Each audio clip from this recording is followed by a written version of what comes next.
नमस्कार दोस्तों, रेनू एकेडमी में आपका स्वागत है। आप सब कैसे हैं? आई होप आप सब बहुत अच्छे होंगे और पढ़ाई भी मन लगा के कर रहे होंगे। दोस्तों, कहते हैं कि लगातार जो मेहनत है, लगातार जो तपस्या है, अगर वो करते रहे तो फिर हमें कुछ अच्छा ही फल मिलता है। कभी भी हमें नकारात्मक, मैं हमेशा कहती हूँ, कभी भी नकारात्मक नहीं होना है हमें। बस हमें सकारात्मक सोच के साथ आगे बढ़ते जाना है, पढ़ते जाना है। एक न एक दिन सिलेक्शन आपका जरूर हो जाएगा। दोस्तों, हम लोग क्या पढ़ रहे हैं? आलोचना पढ़ रहे हैं। और आलोचना में हमने आपको मार्क्सवादी आलोचना बताया हुआ था। मार्क्सवादी आलोचना के अगर पूछे कि प्रथम आलोचक कौन है, बताया था कि शिवदान सिंह चौहान। बहुत ज्यादा पूछा जाता है क्वेश्चन, शिवदान सिंह चौहान। तो इन्हीं का हम देखेंगे कि शायद रिपोर्टाज भी है, लक्ष्मीपुरा जो है इन्हीं का है। वो प्रथम रिपोर्टाज माना जाता है जो रूपाप पत्रिका में 1938 में प्रकाशित हुआ था। लेकिन शिवदान सिंह चौहान का जो प्रथम मार्क्सवादी आलोचना है उनकी, वो भारत में हिंदी साहित्य की प्रगति क्या है, आवश्यकता क्या है, भारत में प्रगतिशील साहित्य की आवश्यकता 1937 में है। तो ये पूछा जा सकता है कि मार्क्सवादी, प्रथम मार्क्सवादी आलोचना कौन है? तो आप लोग बताओगे कि भारत में प्रगतिशील साहित्य की आवश्यकता। और उनकी बहुत सारे आलोचनाओं को भी हमने याद करवा दिया था ट्रिक से। जैसा कि आप सब देखे थे, हमें शिव के पास जाके क्या करना है, प्रगतिवाद के बारे में सोचना है, हमारी प्रगति कैसे होगी। फिर क्या करते हैं शिव जी, आपको परखते हैं, साहित्य की परखते हैं। फिर क्या, ऐसे ही बहुत सारी चीजें हमने आगे बताया था, परखते हैं। उसके बाद जो है आपको बताया था, अभी ध्यान नहीं आ रहा है, तो आप सब देख लीजिएगा। इसके पहले की वीडियो में हमने बहुत अच्छे से आप लोगों को समझा दिया है। आज हम जो है दो आलोचकों को देखेंगे। रामविलास शर्मा है, नामवर सिंह है। कौन है? रामविलास शर्मा है, नामवर सिंह है। इनको हम आज देखेंगे। रामविलास शर्मा, इनको अगर देखा जाए तो ये ध्वंसात्मक, क्या कहा जाता है, ध्वंसात्मक आलोचक कहे जाते हैं। इनकी आलोचनाओं को ध्वंसात्मक कहा जाता है। तो इस चीज को आप लोग याद रखें। प्रबल प्रबल मार्क्सवादी अगर पूछा जाए तो कौन है? रामविलास शर्मा। अगर पूछ ले प्रबल मार्क्सवादी कौन है, तो रामविलास शर्मा ही है। आप सब देख रहे होंगे कि यहाँ बहुत सारी आलोचनाएं लिखी गई हैं। इसको हम थोड़ा सा कोशिश करेंगे ट्रिकी करके याद करें, क्योंकि इनकी जितनी भी आलोचनाएं हैं दोस्तों, कहीं ना कहीं एग्जाम में पूछी गई हैं। तो आइए हम देखते हैं क्या है इनकी। प्रेमचंद। और हम प्रेमचंद किसी और का भी देखे थे दोस्तों। किसका देखे थे? तो नंद दुलारे वाजपेयी। किसका देखे थे? नंद दुलारे वाजपेयी का भी हमने देखा था कि न प्रेमचंद के साथ और जयशंकर प्रसाद के साथ वो रहते हैं। इसके बाद जो भी हमने बताया था आप देख सकते हैं। फिर क्या है? प्रेमचंद है, भारतेंदु युग है, निराला है, प्रगति और परंपरा। इसको अब देखते हैं कैसे याद करेंगे। जब भी हमने याद करवाया है रामविलास शर्मा को, हमने याद करवाया है लॉस से। लॉस हो जाता है ना, इनका लॉस हो जाता है। तो हमने आत्मकथा में आपको पढ़ाया था, जब लॉस हो जाता है तो घर की बात, तो ये घर वालों से बातें करने लगते, घर की बातें। मुंडेरे पे सूरज, मतलब मुंडेरे पे सूरज आ जाता है, फिर भी ये सोए पड़े हैं। मुंडेरे पे सूरज, देर सबेर तक सोए रहते हैं। फिर क्या है, फिर इनको लोग जगाते हैं, बुला के इनको आवाज दे के जगाते हैं। तो इस तरह से हमने याद किया था, देर सबेर मुंडेरे पर सूरज। तो लॉस हुआ है इनका। जब इनका लॉस हुआ तो ये क्या करते हैं? प्रेमचंद भारतेंदु युग, मतलब प्रेमचंद भारतेंदु निराला की प्रगति परंपरा देखते हैं। और कहाँ देखेंगे? साहित्य में देखेंगे। कहाँ देखेंगे? साहित्य और संस्कृत। मतलब इनका जब लॉस हो गया तो ये प्रेमचंद भारतेंदु निराला, इनकी प्रगति और परंपरा को देखते हैं इनकी साहित्य में। कहाँ देखते हैं? इनके साहित्य और संस्कृत में देखते हैं। देखते क्या है कि प्रेमचंद और उनका युग, पहले ये प्रेमचंद और उनके युग में देखते हैं। कहते हैं कि प्रगतिशील साहित्य की समस्याएं, तो उनको क्या दिखाई देता है कि प्रगतिशील साहित्य में तो बड़ी समस्याएं हैं। क्या है? बड़ी समस्याएं। प्रगतिशील साहित्य में बड़ी समस्याएं उनको दिखती हैं। इसके बाद वो वहीं पे छोड़ देते हैं। सोचते हैं चलो अब रामचंद्र शुक्ल को पढ़ लेते हैं। तब ये क्या करते हैं, आचार्य रामचंद्र शुक्ल और आलोचना, फिर कहाँ चले जाते हैं ये, आचार्य रामचंद्र शुक्ल और उनकी आलोचना को पढ़ने लगते हैं, क्योंकि इनको भाई विकास करना है, इनका लॉस हो चुका है। तो उसमें क्या इनको मिलता है, क्या समस्या, भाषा और समाज। जाहिर सी बात है, जब आप आचार्य रामचंद्र शुक्ल के साहित्य को पढ़ोगे तो आपको उनकी भाषा समझ नहीं आएगी। तो आपको दिमाग में बैठा लेना है कि आचार्य रामचंद्र शुक्ल के बाद कौन सी रचना आ रही है, भाषा और समाज। कालक्रम में लगाने के लिए इस तरह से आप सही कर सकते हो। तो भाषा की समस्या आ रही है रामचंद्र शुक्ल पढ़ने के बाद। फिर क्या है, ये निराला की साहित्य साधना करते हैं। आप सब जानते हैं ये कितने भागों में है, तो 3 भाग में है, पूछ सकता है। तो निराला की साहित्य साधना देखते हैं। हमने इसको याद कर लिया था, निराला में 3 शब्द हैं, तो ये 3 भागों में है। क्या है, निराला में 3 शब्द हैं, तो ये कितने भागों अगर पूछता है तो 3 भागों में है। तो ये जब यहाँ पे रामचंद्र शुक्ल देखते हैं भाषा बड़ी कठिन है, तो ये निराला की साहित्य साधना करने लगते हैं। और फिर क्या करते हैं, महावीर प्रसाद द्विवेदी और हिंदी नवजागरण। जाहिर सी बात है, जब किसी को अपना साहित्य लिखना है तो महावीर प्रसाद द्विवेदी के नवजागरण को पढ़ना बहुत ज्यादा जरूरी होगा कि उन्होंने किस तरह से सरस्वती पत्रिका के माध्यम से लोगों को फटकार लगाई कि कैसी भाषा प्रयोग करनी चाहिए, कैसे छंद प्रयोग करने चाहिए, हमारी जो कविता है उसका विषय क्या होना चाहिए। और इन्होंने ही तो कहा है ना कि बहुत हो चुका स्वकियाओं और परकियाओं पे वर्णन, हाथी से लेकर चींटी पर्यंत तक कविता हो सकती है। तो क्या है, निराला की साहित्य साधना के बाद ये महावीर प्रसाद द्विवेदी के नवजागरण को देखते हैं। और उसके बाद उनको क्या दिखा कि नई कविता, उनको नवजागरण में क्या दिखा, नई कविता और अस्तित्ववाद दिख रहा है कि नए तरीके से कविताओं का वर्णन किया जा रहा है, खड़ी बोली का प्रयोग किया जा रहा है। और अंत में वो लिखते हैं हिंदी जाति का साहित्य। फिर क्या लिखते हैं, हिंदी जाति का साहित्य। एक बार फिर से देखो, लॉस हो चुका है रामविलास का, कि ये प्रेमचंद, भारतेंदु, निराला की प्रगति और परंपरा को देखते हैं कि जिस तरह से इन्होंने अपनी प्रगति की है वैसे मैं भी अपनी प्रगति करूंगा।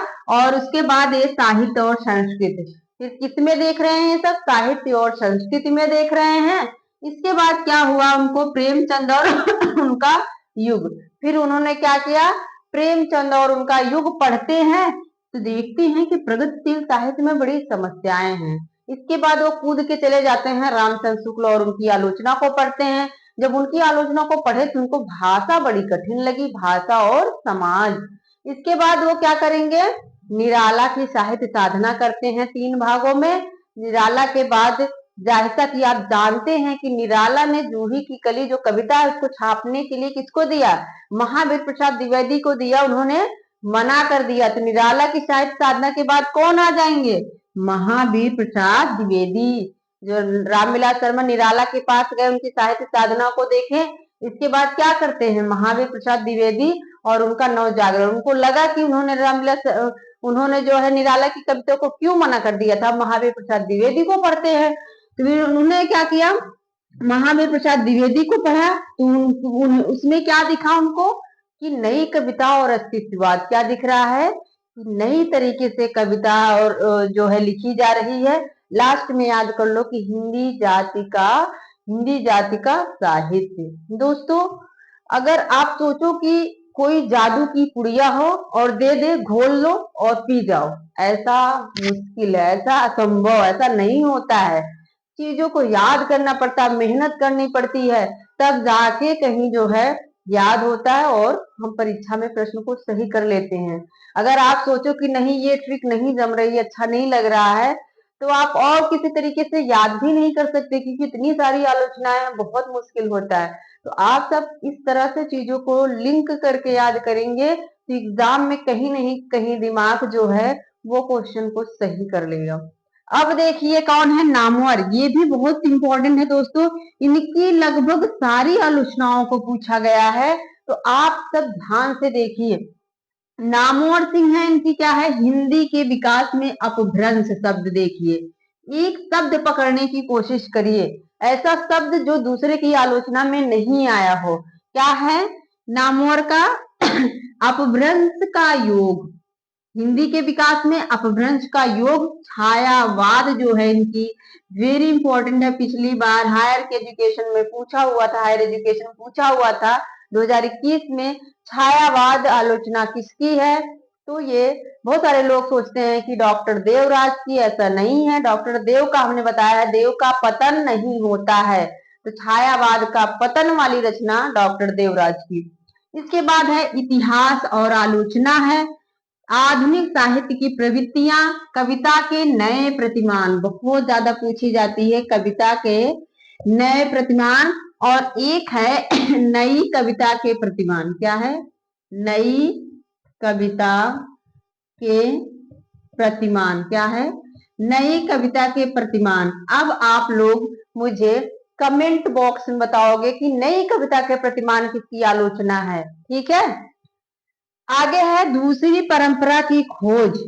दूसरी परंपरा की खोज, वाद विवाद संवाद आलोचक के मुख से। दोस्तों एक है शुद्ध कविता की खोज। क्या है? शुद्ध कविता की खोज, शायद कविता ही है कि खोज किसकी है? शुद्ध कविता की खोज किसकी है? तो ये दिनकर की है। ठीक है, और दूसरी परंपरा की खोज किसकी है? नामवर की। हमने याद कर लिया था दोस्तों, अगर आपको कोई चीज शुद्ध देखनी है तो आपको दिन में करना पड़ेगा ना। कहते हैं कि अभी उजाला है, चावल वाल जिसको चावल बीनना है या कुछ बारीक वाला काम करना है तो वो दिन में ही, दिन रहते ही कर लेते हैं। तो हमने यहीं से याद कर लिया था, अगर किसी चीज को आपको शुद्ध करना है तो आप कब करोगे? दिन में करोगे, मतलब दिनकर की हो जाएगी। किसी चीज को शुद्ध करना है तो क्या करोगे? आप दिन में ही उसको देख लोगे, देख ताक लोगे। चावल बीनना है, सब्जी काटना है, ये सारी चीज अंधेरे में तो नहीं कर सकते ना। तो दिन जब रहे तभी शुद्ध कर लेते हैं, तो शुद्ध कविता की खोज दिनकर की हो जाएगी। और दूसरी परंपरा की खोज जो है नामवर की है। अब देखो नामवर, नामवर को हमने याद कर लिया था वरना, वर से। जैसे किसी कोई लड़की है, उसके लिए वर खोजना है तो क्या क्या प्रक्रियाएं की जाती है ना। जब किसी लड़की को लड़का देखने जाते हैं लोग तो क्या क्या प्रक्रिया होती है, यहीं से हमने अपनी वर ट्रिक से बना लिया था। और हिंदी के विकास में अपभ्रंश का योग, हम देखते हैं कि लड़का कहीं अपभ्रंश टाइप का तो नहीं है। अपभ्रंश का मतलब कहीं उसका पैर वैर, हाथ पैर में कोई दिक्कत तो नहीं है। अपभ्रंश, कहीं भ्रंश तो नहीं पड़ा है। किसके? वर में। किसमें देखोगे? वर में देख रहे हो, कहीं उसके पैर वैर में अपभ्रंश तो नहीं पड़ा है। और छायावाद, मतलब वो छायावाद है, सबके घर में पूरे जो है छाया देता है कि नहीं। वो जो वर है, लड़का है, वो अपने घर वालों के लिए छाया हुआ है कि नहीं। ठीक है, इतिहास और आलोचना, उसका क्या देखेंगे? इतिहास। उसका क्या देखेंगे? इतिहास देखेंगे, किसके पिता कौन है, इसकी माँ कौन है, इसकी बहन, इसके भाई क्या करते हैं। इतिहास और आलोचना, कहीं उसकी आलोचना तो नहीं होती, उसका इतिहास देखते हैं। इसके बाद आधुनिक साहित्य की प्रवृत्तियां, उसकी प्रवृत्तियां कैसी हैं। कहीं वो दारू तो नहीं पीता, सिगरेट तो नहीं पीता, कहीं गुटखा तो नहीं खाता, उसकी प्रवृत्तियां देखते हैं। क्या करेंगे? वर की, वर की क्या देखेंगे? प्रवृत्तियां देखते हैं। और कविता के नए प्रतिमान, वो नए तरीके से रहता है कि नहीं। क्या पता पुराने जमाने के ही तरीके से रह रहा हो। मतलब पहले होता था सर पे तेल लगा के छिपा के एकदम रहते थे, कुर्ता पैजामा। तो नए प्रतिमान से रहता है कि नहीं। कविता के नए प्रतिमान, मतलब वो नए प्रतिमान से रहता है कि नहीं। कविता के नए प्रतिमान, नए प्रतिमान है कि नहीं उसमें। दूसरी परंपरा की खोज, हम क्या करते हैं? खोजते हैं वर को। दूसरी परंपरा की खोज मतलब दूसरी परंपरा की खोज का कोई लड़का मिल जाए, जब मिल गया खोजने पे तो उससे वाद करेंगे, विवाद करेंगे, संवाद। फिर उससे क्या करोगे? बातचीत करोगे, मतलब वाद विवाद संवाद करते हैं। और कैसे करोगे? मुख से, आलोचक के मुख से। कैसे करोगे? मुख से करोगे, मतलब आलोचक के मुख से। वाद विवाद संवाद कैसे करोगे? मुख से। तो वाद विवाद के आगे कौन सी रचना आएगी? आलोचना, आलोचक के मुख से। फिर से देख लो, नामवर है दोस्तों। इस तरह से पढ़ाने में बहुत मेहनत लगती है, तो आप सब थोड़ा सा शेयर वेयर कर दीजिए करिए, अच्छा लगता है देख के। तो नामवर सिंह है, क्या है, नामवर है। वर, देखो अगर कोई लड़के को खोजने जाता है तो देखता है कहीं उसमें अपभ्रंश तो नहीं है। अपभ्रंश का मतलब मैंने बताया, जैसे कहीं पैर वैर उसका टेढ़ा तो नहीं, हाथ पैर ठीक है ना, अपभ्रंश का योग तो नहीं है। और वो घर वालों पे पूरा छाया है कि नहीं, क्या पता उसकी वजह से दो चार लोग गुस्से में ही रहे, नाराज रहे कि सही नहीं है। तो छायावाद, छाया है कि नहीं, उसका इतिहास देखते हैं कि उसके माता पिता कैसे हैं, उसके भाई बहन क्या करते हैं। इसके बाद उसकी प्रवृत्तियां कैसी हैं, आधुनिक साहित्य की प्रवृत्तियां, उसमें की प्रवृत्तियां कैसी है, गुटखा पुकार तो नहीं खाता। और वो नए प्रतिमान है कि नहीं, उसमें नई कविता के नए प्रतिमान, उसमें नए प्रतिमान है कि नहीं, कविता के नए प्रतिमान। और फिर क्या है, दूसरी परंपरा की खोज। हम क्या करते हैं, दूसरे परंपरा के लोगों को खोजते हैं ना। जब लड़का खोजने जाते हैं सोचते हैं कि सारी खूबियां उसमें हो, तो दूसरी परंपरा की खोज किसके लिए, वर के लिए करते हैं। और मिलने के बाद क्या करोगे, वाद विवाद संवाद करोगे, और मुख से करो, कैसे करोगे, आलोचक के मुख से। 2005 की रचना है। तो मुझे लगता है कि आप लोग को थोड़ा थोड़ा तो समझ में आया ही होगा कि कौन सी आलोचना किसकी है। एक बार फिर से फटाफट देख लो। लॉस हो गया, जब इनका लॉस हुआ तो ये प्रेमचंद, भारतीय युग और निराला की प्रगति परंपरा को कहाँ देखेंगे, साहित्य और संस्कृत में देखेंगे। इसके बाद प्रेमचंद और उनके युग, प्रेमचंद और उनका युग में देखते हैं कि तो प्रगतिशील साहित्य में बड़ी समस्याएं हैं। वहां के बाद एक कूद के चले जाते हैं रामचंद्र शुक्ल के पास, वहां उनकी रामचंद्र शुक्ल और उनकी आलोचना को पढ़ते हैं। जब रामचंद्र शुक्ल को आप पढ़ोगे तो उसमें भाषा की तो क्लिष्टता है ही, तो उनकी भाषा और समाज जो है वो देखते हैं। इसके बाद वो निराला की साहित्य साधना देखते हैं। निराला की कविताओं का विरोध किए थे महावीर प्रसाद द्विवेदी, तो ये सोचते हैं कि अब हम महावीर को भी पढ़ लेते हैं। महावीर प्रसाद द्विवेदी और उनका हिंदी जागरण देखते हैं। इसके बाद जब आप नव जागरण में जाओगे तो नई कविता दिखेगी, नई कविता और अस्तित्ववाद। और इसके बाद लास्ट में वो क्या करते हैं, जाति का, हिंदी जाति का साहित्य लिखते हैं। तो हो गई, यहाँ सिंपल सी है रचनाएं। इसके बाद नामवर का हमने बताया, नामवर है, आपको वर देखना है, लड़के को देखना है। तो देखोगे कहीं उसमें अपभ्रंश तो नहीं है, हाथ पैर तो सही है। इसके बाद क्या करोगे, देखोगे कहीं वो अपने परिवार पे पूरी तरह छाया है कि नहीं, छायावाद। उसका इतिहास देखोगे, इतिहास और आलोचना, उसके माता पिता कैसे हैं। उसके बाद उसकी प्रवृत्तियां देखोगे, आधुनिक साहित्य की प्रवृत्तियां, उसमें प्रवृत्तियां ठीक है कि नहीं, गुटखा पुकार दारू तो नहीं खाता पीता। और उसके नए प्रतिमान कैसे हैं, कविता के नए प्रतिमान नए तरीके से रहता है कि नहीं। और दूसरी परंपरा, आप लोग जब लड़का खोजने जाते हैं माँ बाप, तो दूसरी परंपरा की खोज, उनको दूसरी परंपरा के लड़के चाहिए, सारी खूबियां होनी चाहिए। और मिलने के बाद क्या करोगे, वाद विवाद सम्मान करोगे। और कैसे करोगे, मुख से करोगे, आलोचक के मुख से। तो दोस्तों, कैसी लगी हमारी ट्रिक आप तो जरूर बताइएगा। और ऐसे ही वीडियो आपको मिलता रहेगा। लाइक शेयर सब्सक्राइब जरूर कर लीजिएगा दोस्तों, क्योंकि आलोचनाएं और बहुत सारे ऐसी रचनाएं हैं जो हिंदी विद्यार्थियों के लिए बहुत कठिन लगता है। यहाँ पे हम बहुत ही आराम से क्लास में चीजों को याद कर लेते हैं। मिलते हैं अगले वीडियो में। थैंक यू, धन्यवाद।